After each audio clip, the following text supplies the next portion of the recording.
అందరికీ నమస్కారం, శుభోదయం. Welcome to profit mass. 27th February Thursday. International మార్కెట్స్లో పర్ఫార్మెన్స్, అలాగే మన మార్కెట్ మీద ఇంపాక్ట్ ఒకసారి చూద్దాం. అమెరికన్ మార్కెట్స్లో నిన్న కొద్దిగా రీబౌండ్ లాంటిది కనిపించినప్పటికీ చివరిలో మళ్ళీ రీబౌండ్ అనేది ఆ లాభాలు అనేది కొద్దిగా స్వీకరణకు గురయ్యాయి. నాస్డాక్ 0.25% మేర లాభాలతో ముగిగా S&P 500 ఫ్లాట్గా క్లోజ్ అయింది. డౌ జోన్స్ కూడా 0.5% మేర నష్టాలతో క్లోజ్ అవ్వడం చూసాం. ఏషియన్ మార్కెట్స్లో యాజ్ ఆఫ్ నౌ ట్రెండ్ చూస్తే నికాయ్ పాజిటివ్గా ట్రేడ్ అవుతుంది, positive to flat bias. Hong Kong 0.5% లాభాలతో ఉంది.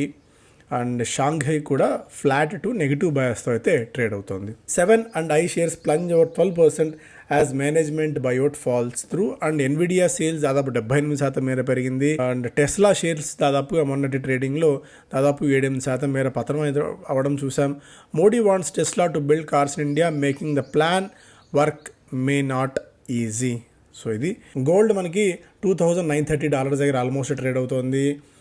బ్రెంట్ $72-73 దగ్గర ఉంది. ఆల్మోస్ట్ 2 నెలల కనిష్ట స్థాయి దగ్గర క్రూడ్ ట్రేడ్ కావడం చూస్తున్నాం. సో ఏషియన్ మార్కెట్స్ నుంచి కానీ అటు యుఎస్ మార్కెట్స్ నుంచి కానీ ట్రెండ్ అంత ప్రోత్సాహకరంగా అయితే లేదు, but at the same time అంత దారుణమైన నెగిటివ్ పరిస్థితుల్లో కూడా లేదు. సో ఒక ఓవర్సోల్డ్ జోన్లోకి మన మార్కెట్ జారుకున్నాయని చెప్పి చాలా క్లియర్ కట్గా అర్థం చేసుకోవచ్చు. ఆ ప్యానిక్నెస్ అనేది మొత్తం అక్రాస్ ది బోర్డ్ ప్రివేల్ అయితే అయి ఉంది. లాస్ట్ ట్రేడింగ్ సెషన్ రోజున కూడా ఫారిన్ పోర్ట్ఫోలియో ఇన్వెస్టర్స్ నెట్ సెల్లర్స్గా అయితే ఉన్నారో దాదాపు 3,500 crores వర్త్ ఆఫ్ స్టాక్స్ని వాళ్ళు సేల్ చేశారు. And domestic institutional investors at the same time మనకి బయర్స్గా ఉన్నారు. 15వ సెషన్లో కూడా దాదాపు 3,030 కోట్ల రూపాయల మేర స్టాక్స్ని వాళ్ళు కొనుగోలు చేయడం అయితే చూసాం. స్టాక్స్ పరంగా చూస్తేనేమో డాక్టర్ రెడ్డీస్ చెందిన బొల్లారం ప్లాంట్లో యుఎస్ చెందిన food and drug administration inspection నిర్వహించింది. సో వాలంటరీ యాక్షన్ అనేది ఇండికేట్ చేసింది. దానివల్ల పెద్ద ఇంపాక్ట్ అయితే ఉండదు డాక్టర్ రెడ్డీస్కి. వారి ఎనర్జీకి received an order for supply of solar modules for 410 MWP from ABREL EPC, Aditya Birla renewable నుంచి 410 మెగావాట్లకు సంబంధించిన ఆర్డర్స్ అయితే వచ్చాయి. RailTel corporation, the company as part of 2 separate consortiums has been awarded work orders from south central railway నుంచి దాదాపుగా 160-170 కోట్ల రూపాయల మేర ఆర్డర్స్ అందుకుంది రైల్టెల్ కార్పొరేషన్.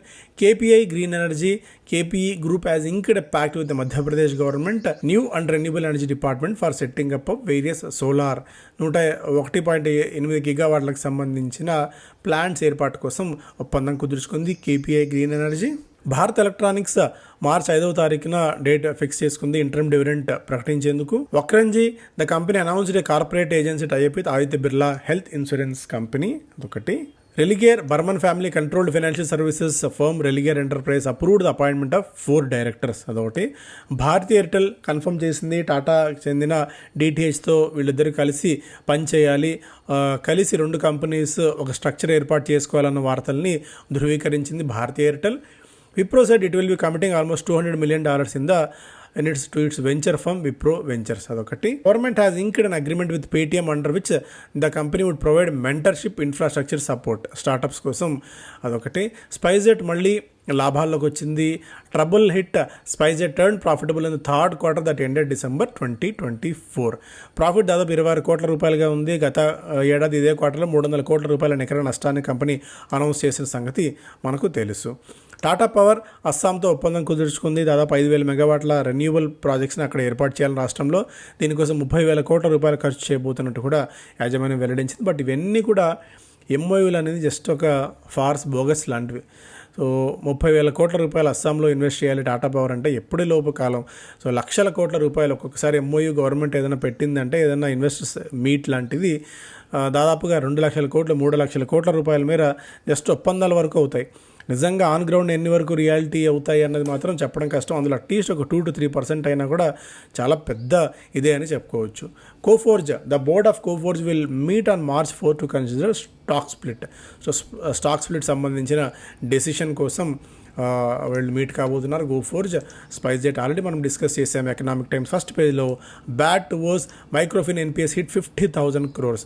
సో ఇంతకాలం గత కొద్ది కాలం నుంచి మైక్రోఫైనాన్స్ ఇండస్ట్రీ తీవ్రమైన ఇబ్బందుల్లో ఉందని చెప్పి మనం క్లియర్ కట్గా అర్థం చేసుకోవచ్చు. గ్రాస్ ఎన్పిఏ చాలా క్లియర్ కట్గా లాస్ట్ 2 yearsలో పెరుగుతూ వచ్చింది. గ్రాస్ లోన్ పోర్ట్ఫోలియోస్ మెల్లగా తగ్గిపోతూ వస్తున్నాయి. ఎందుకంటే లోన్స్ ఇచ్చేందుకు మైక్రో ఫైనాన్స్ ఇన్స్టిట్యూషన్స్ ధైర్యం చేయట్లేదు. అందువల్లే స్పందన స్ఫూర్తి లాంటివి చాలా హ్యూజ్ ఇంపాక్ట్ అయితే తీసుకుంటున్నాయి. రిజర్వ్ బ్యాంక్ ఆఫ్ ఇండియా కూడా గత కొద్ది కాలం నుంచి ఈ మైక్రో ఫైనాన్స్ ఇన్స్టిట్యూషన్స్కి, ఈ కంపెనీస్కి లోన్స్ ఇవ్వకుండా కూడా అనేక ఆంక్షలు విధిస్తూ వచ్చాయి. సో మొత్తానికి ఇది ఒక పెద్ద ఇంపాక్ట్ బ్యాంకింగ్ రంగానికి పూర్తి స్థాయిలో కుదిపేస్తుందని చెప్పలేం, కానీ బట్ సమ్హౌ ఇది కొద్దిగా వరింగ్ ఫ్యాక్టర్. దాదాపు 50,000 కోట్ల రూపాయలు రిస్క్లో ఉండడం అనేది. Fear factor bears run show on Dalal street. Almost 86% of top 500 stocks trading below 200-day moving average. So cautious mood ఉండాలి అనేందుకు ఇదొక సంకేతం. ఎఫ్పిఎస్ సెల్లింగ్ కొనసాగుతుంది. 200-day మూవింగ్ యావరేజ్ కింద 86% స్టాక్స్ ఉన్నాయంటే ఎంతటి ప్యానిక్నెస్ ఉందో అర్థం చేసుకోవచ్చు. సో ఒక వీక్నెస్ కంటిన్యూ అవుతూనే ఉంది.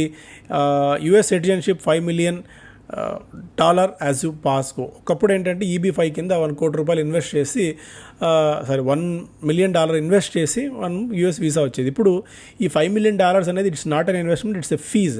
సో దాదాపు 50 కోట్ల రూపాయలు చెల్లించి గ్రీన్ కార్డు కొనుక్కునే దానికి డొనాల్డ్ ట్రంప్ తీసుకొచ్చారు. దీనికి ఏ మేరకు డిమాండ్ ఉంటుందో చూడాలి.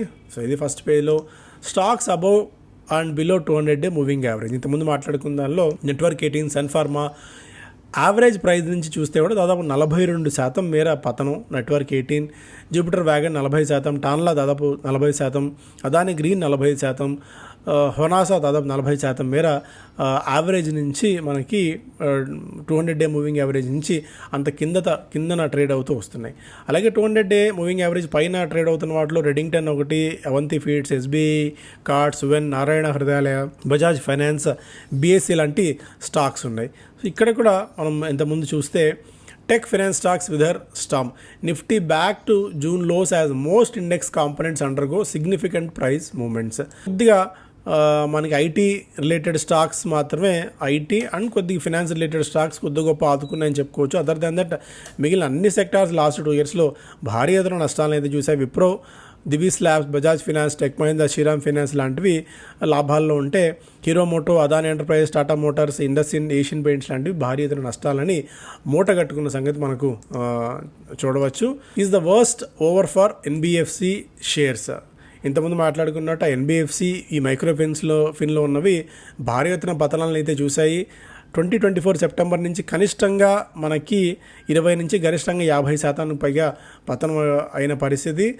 Offers some leeway but unless rule out runway rally stocks as the relief is unlikely to improve credit offtake. నిన్న రిజర్వ్ బ్యాంక్ ఆఫ్ ఇండియా కొన్ని మార్పులు చేర్పులు చేసినప్పటికీ కూడా మేబీ NBFCకి కొద్దిగా 25-50 basis points మార్జిన్స్లో ఇంప్రూవ్మెంట్ ఉండొచ్చేమో కానీ, బట్ ఓవరాల్గా మళ్ళీ ఈ స్టాక్స్ అన్నీ కూడా లైమ్ లైట్లోకి రావడం అనేది కొద్దిగా కష్టంగానే కనిపిస్తుంది. రిస్క్ ఆన్ మూడ్ అయితే విపరీతంగా ఉంది మార్కెట్స్లో.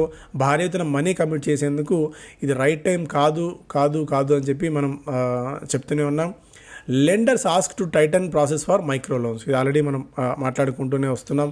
ఎయిర్టెల్ ఆల్రెడీ డిస్కస్ చేసాం. బిజినెస్ స్టాండర్డ్ ఫస్ట్ పేజ్లో record 2,509 stocks flashing red in Feb. Base advance decline ratio now at 0.77. దాదాపు కోవిడ్ లోస్కి ఈ advance decline ratio and majority of the stocks రెడ్లో ఉండడాన్ని మనం ఇప్పుడు అబ్జర్వ్ చేయవచ్చు. ఆల్రెడీ డిస్కస్ చేసాం. ఇవన్నీ కూడా మనకి స్పైస్ జెట్ కూడా ఆల్రెడీ మనం మాట్లాడుకున్నాం. సో ఇవి ప్రధానమైన వార్తలు. Thank you so much.